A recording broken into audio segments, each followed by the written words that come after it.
প্রিয় ছাত্রছাত্রীরা, সোমনাথ দার কোচিং সেন্টারে তোমাদের সবাইকে স্বাগত। আজকের ভিডিওতে থাকছে দেখো বিবেকানন্দ পল্লী কিশোর ভারতী হাই স্কুল প্রথম পর্যায়ক্রমিক মূল্যায়ন 2025। বিষয় দেখো পরিবেশ ও বিজ্ঞান, পূর্ণমান হচ্ছে 30, সময় হচ্ছে 1 ঘন্টা, ষষ্ঠ শ্রেণী।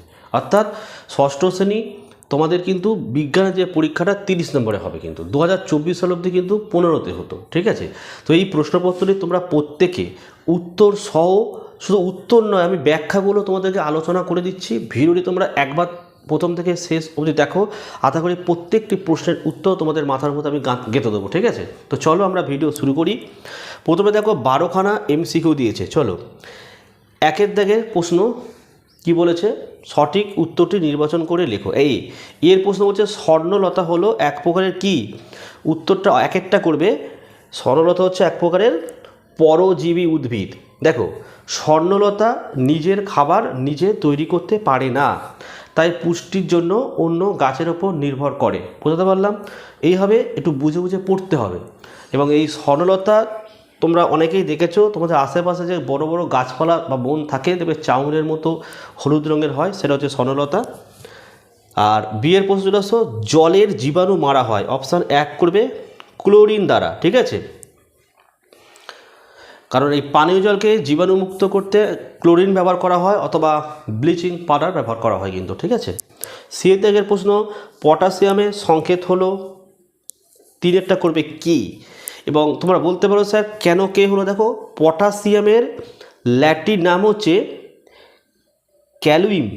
কি বললাম, KALIUM হয়, তাই এর সংকেত এই যে কে। আচ্ছা নেক্সট হচ্ছে আমাদের ডি এর প্রশ্ন। দেখো ইস্ট হলো এক প্রকারের কি, ইস্ট হলো এক প্রকারের ছত্রাক, তাহলে অপশান 2 হলো অ্যান্সার।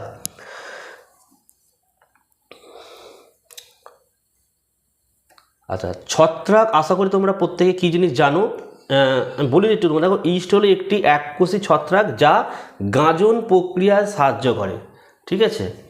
আচ্ছা তারপরে আছে দুধ হলো, দেখো দুধ হচ্ছে একটা কিন্তু মিশ্র পদার্থ কিন্তু, হ্যাঁ প্রশ্নটা খুব ভালো প্রশ্ন।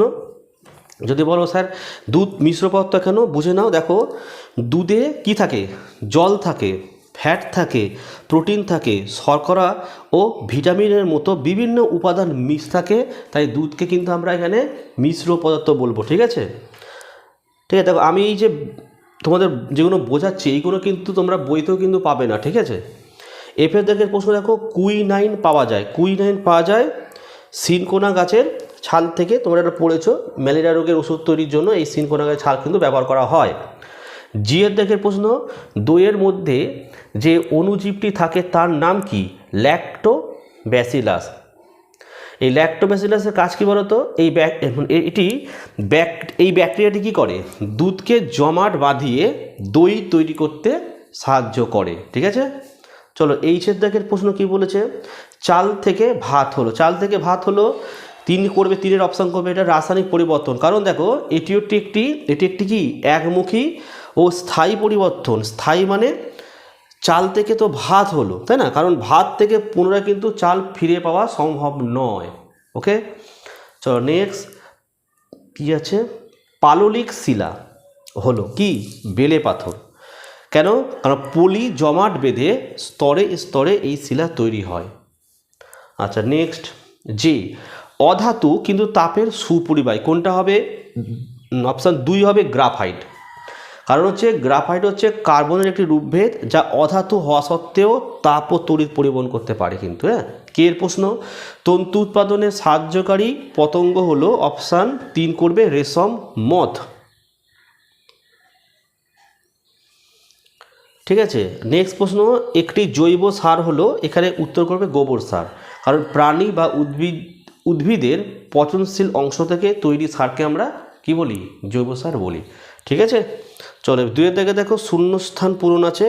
তো প্রথমে 1 নম্বরের ম্যালেরিয়া জীবাণু শরীরের কোথায় বাসা বাঁধে। দেখো ম্যালেরিয়া জীবাণু শরীরে কোথায় বাসা বাঁধে বলো তো, যকৃতে বাসা বাঁধে।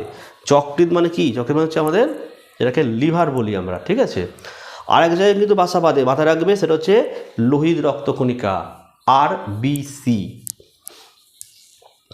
নেক্সট চলে আসো, আচ্ছা 2 দাগের প্রশ্ন কী বলেছে চলো, কড মাছের যকৃতের তেলে কোন দুটি ভিটামিন পাওয়া যায়? ভিটামিন এ এবং ভিটামিন ডি পাওয়া যায়। আচ্ছা 3 দাগের প্রশ্ন, রাসায়নিক পরিবর্তন কাকে বলে? আশা করি তোমরা পাঠ্য বইতে এই উত্তরটি পাবে। তা উত্তরটি তোমাদেরকে বলে দিই, যে পরিবর্তনের ফলে কোনো পদার্থ তার নিজস্ব ধর্ম হারিয়ে সম্পূর্ণ নতুন ধর্মবিশিষ্ট অন্য পদার্থে পরিণত হয় এবং যা সহজে আগের অবস্থায় ফিরে আসে না, তাকে রাসায়নিক পরিবর্তন বলে। 4 দাগের প্রশ্ন, ফসফরাস ট্রাইক্লোরাইড অণুর সংকেত PCl3। কি বললাম? PCl3। 5 দাগের প্রশ্ন, পেস্ট বা ক্ষতিকারক কীটপতঙ্গ কাকে বলে? দেখো, যে সমস্ত কীটপতঙ্গ মানুষের চাষের ফসল, মজুদ শস্য বা গৃহস্থলের অন্যান্য সামগ্রীর ক্ষতি সাধন করে এবং রোগ ছড়ায়, তাদের পেস্ট বা ক্ষতিকারক কীটপতঙ্গ বলে। আচ্ছা নেক্সট 6, পরাগ মিলনে সাহায্য করে এমন কয়েকটি প্রাণীর নাম লেখো। দেখো আমি এখানে মৌমাছি লিখেছি, তোমরা আমাকে কিন্তু অন্তত আর একটির নাম কমেন্ট করে প্রত্যেকে জানাবে, আমি প্রত্যেকের কমেন্টের রিপ্লাই দেব। আচ্ছা নেক্সট, কোন গাছ থেকে রজন পাওয়া যায়? পাইন গাছ থেকে রজন পাওয়া যায়। এবার দেখো 2 নম্বরের প্রশ্নগুলো আশা করি তোমরা পাঠ্য বই থেকে কিন্তু পেয়ে যাবে, তা সত্ত্বেও উত্তরগুলো আমি একটু আলোচনা করে দিচ্ছি, যারা পাবে না লিখে নেবে, ঠিক আছে। 1 দাগের প্রশ্ন, মিথজীবিতা কাকে বলে? উদাহরণ সহ লেখো। দেখো, যখন দুটি ভিন্ন প্রজাতির জীব একে অপরের উপর নির্ভর করে একত্রে বসবাস করে এবং তারা উভয়ই উপকৃত হয়, তখন সেই সম্পর্কে আমরা মিথজীবিতা বলি। যেমন ধরো লাইকেন, ছত্রাক আর শৈবালের সহবাসস্থান। বইতে রয়েছে দেখো, গোবক ও গরুর সম্পর্ক, এটাও কিন্তু তোমাদের রয়েছে। আচ্ছা নেক্সট দেখো 2, পর্যাবৃত্ত ঘটনা কাকে বলে? উদাহরণ দাও। এর উত্তর তোমাদের পাঠ্য বইয়ে তোমরা পাবে। যে সমস্ত ঘটনা নির্দিষ্ট সময় অন্তর অন্তর পুনরায় ঘটে তাদের পর্যাবৃত্ত ঘটনা বলে, যেমন দিন রাত্রি হওয়া অথবা ঘড়ির কাঁটার চলন। নেক্সট দেখো 3, পাউরুটির গায়ে ফুটো থাকে কেন? একটি ধাতুকল্পের উদাহরণ দাও। প্রথমত দেখো, ভালো প্রশ্ন এটা, পাউরুটির গায়ে ফুটো থাকে কেন? তোমাদের এই উত্তরটা কিন্তু আমাদের পাঠ্য বইতে কিন্তু সুন্দর করে লেখা আছে, তা আমি উত্তরটি বলে দিই। পাউরুটি তৈরির সময় ইস্ট নামক ছত্রাক মেশানো হয়। ইস্ট আটার শর্করাকে ভেঙে কার্বন ডাইঅক্সাইড তৈরি করে। এই গ্যাস পাউরুটির ভেতর থেকে বেরিয়ে আসার সময় অসংখ্য ছোট ছোট ফুটো তৈরি হয়। আর ধাতুকল্পের নাম আছে অনেকগুলো আছে, আর্সেনিক আছে, অ্যান্টিমনি আছে। 4 প্রশ্ন, যৌগিক ও মিশ্র পদার্থের পার্থক্য হলে, খুব ভালো প্রশ্ন এটা, আমি বলে দিচ্ছি উত্তরটা, পাঠ্য বইতে পেয়ে যাবে তোমরা। তো দেখো, যৌগিক পদার্থ কি? নির্দিষ্ট অনুপাতে রাসায়নিক বিক্রিয়ার মাধ্যমে তৈরি হয় এবং এর উপাদানগুলো নিজস্ব ধর্ম থাকে না। মিশ্র পদার্থ কি? উপাদানগুলো যে কোনো অনুপাতে মেশানো থাকে এবং উপাদানগুলোর নিজস্ব ধর্ম বজায় থাকে। 5 দাগের প্রশ্ন, অণু ও পরমাণুর পার্থক্য লেখো। পেজের বইতে দেখো, এটি মৌলিক পদার্থের ক্ষুদ্রতম কণা, যা স্বাধীনভাবে প্রকৃতিতে থাকতেও পারে আবার নাও থাকতে পারে। এটি সরাসরি রাসায়নিক বিক্রিয়ায় অংশ নেয়। আর অণু, এটি মৌলিক বা যৌগিক পদার্থের ক্ষুদ্রতম কণা, যা স্বাধীনভাবে অস্তিত্ব বজায় রাখতে পারে। 6 দাগের প্রশ্ন, বায়ু কী জাতীয় পদার্থ আর খাদ্য লবণের সংকেত? দেখো, বায়ু একটি মিশ্র পদার্থ আর খাদ্য লবণের সংকেত লিখবে NaCl, অর্থাৎ সোডিয়াম কি ক্লোরাইড। আচ্ছা নেক্সট হচ্ছে আমাদের 7 প্রশ্ন, যে প্রক্রিয়ায় সমুদ্র জল থেকে নুন তৈরি হয় তার নাম কি? আর চিনি জলে দ্রবীভূত করা হলো, এখানে কোনটি দ্রাব্য কোনটি দ্রাবক? ভালো করে বোঝো, খুব ভালো প্রশ্ন এটা। দেখো, সমুদ্র জল থেকে নুন তৈরির প্রক্রিয়ার নাম হচ্ছে কি? এটাকে বলে বাষ্পীভবন, ঠিক আছে। আর চিনি দ্রবণে চিনি হলো দ্রাব্য আর জল হলো দ্রাবক। নেক্সট কি আছে? অক্সিজেনের 2টি ধর্ম লেখো। লিখবে, অক্সিজেন নিজে জ্বলে না কিন্তু অন্যকে জ্বলতে সাহায্য করে। আর ওদিকে লিখবে, এটি একটি বর্ণহীন, গন্ধহীন এবং স্বাধীন গ্যাস। দেখো, প্রত্যেকটা প্রশ্নের উত্তর আমি ব্যাখ্যা সহ তোমাদেরকে বুঝিয়ে দিয়েছি।